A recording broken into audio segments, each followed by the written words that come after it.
So I want to take you back to, I'm guessing, about the summer of '92, when I was in Great Yarmouth staying at a little hotel called the Little Emily even, with my parents and my sister on our annual holiday. I think we stayed there for 2 or 3 years straight actually.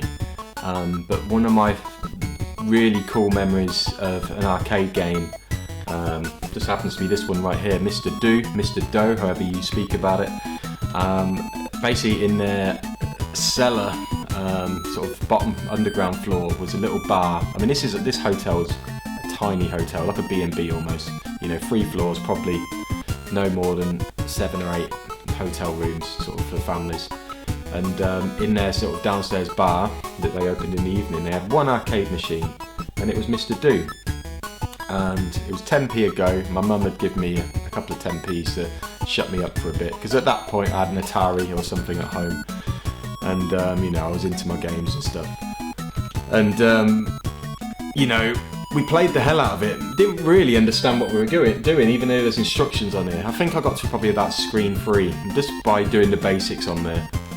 And it was just a lot of fun. And one magical thing we found out was sometimes it wasn't on when we went down the machine, so they just told me to flick it on at the wall. And what I noticed then, I'd get a free go when I first put it on. So cheekily, I'd kind of, you know, which probably wasn't good for the system, but I'd just flick the switch on and not back on again to get another free go, and that would keep us busy all night when my parents would have a drink or something and talk to the other guests there and stuff. So me and my sister would play Mr. Do, you know, for quite a while. My mum and dad would probably think we're making 10p last pretty well, which they were happy with.